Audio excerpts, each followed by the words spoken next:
Ang katanungan ko po ay ganito. Tatanong ko sa inyo, My question is, Itatanong ko lang ho. I just want to ask, Tatanong ko lang po kung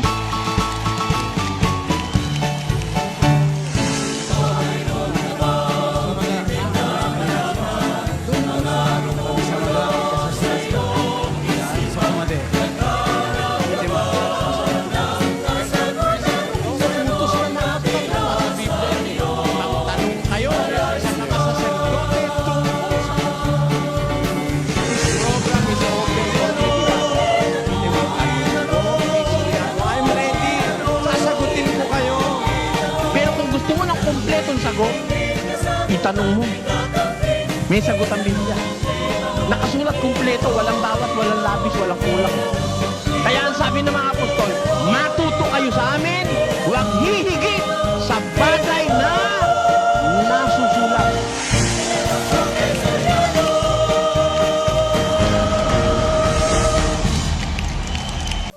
Iniiba ng Diyos ang ating pananaw kung susunod ka sa Kanya.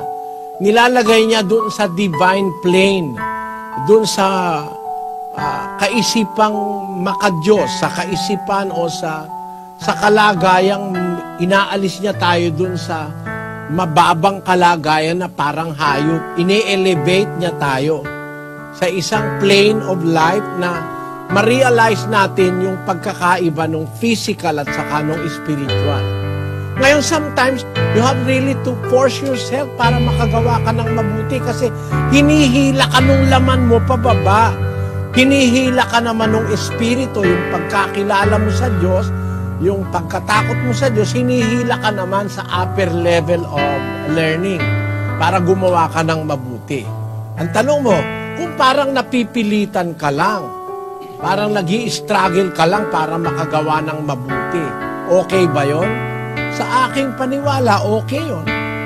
Pakinggan mo sa unang Korinto, Kapitulo 9, 16. Sapagkat kung ipinangangaral ko ang Ebanghelyo, ay wala akong sukat ipagmapuri, sapagkat ang pangangailangan ay iniatang sa akin, sapagkat sa aba ko kung hindi ko ipangaral ang Ebanghelyo.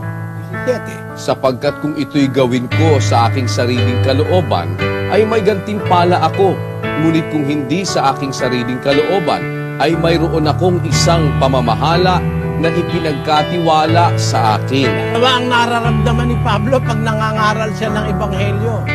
Nangangaral siya kuminsan by his own free will.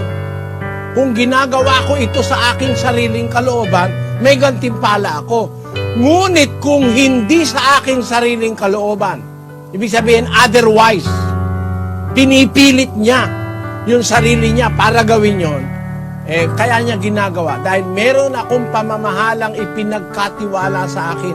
There is a responsibility laid upon me. There is a commitment that is in me.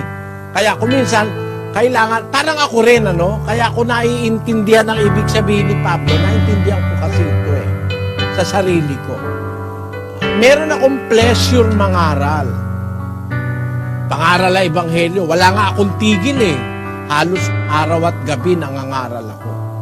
Kaya lang kapatid, may mga panahon, parang nararamdaman ko, pagod ako. No? Parang nararamdaman ako, weak ako. Nararamdaman ko kung minsan I want to rest, minsan I want to sleep a little. Pero napupwersa ako na wag mo nang umiglip, wag mo nang matulog, wag mo nang magpahinga kahit pagod ako. Parang hindi ko na sariling, kasi kung kalooban ko tatanungin, parang gusto kong matulog. Parang gusto kong magpahinga.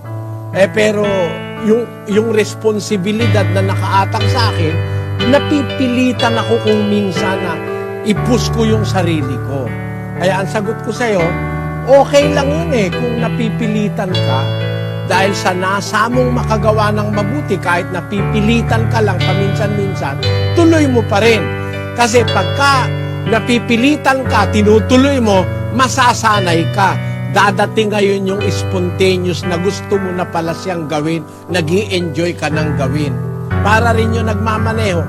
Sa umpisa, di ka pa marunong, para napipilitan ka magmaneho, hirap na hirap ka magkambyo, hirap na hirap ka tumimpla nung silinyador, Dahil minsan mabibilis, minsan maaalis mo agad yung paa mo, machochok yung mamamatay yung makina.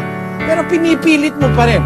Pero pag natuto ka na magmaneho, you will do it with pleasure. Okay lang ba? Kung napipilitan ka, pag napipilitan ka, tuloy mo lang. At darating ang araw, hindi ka na mapipilitan. Darating ang araw, mapapamahal na sa'yo yung Diyos na sinusunod mo at gagawin mo na yun ng buong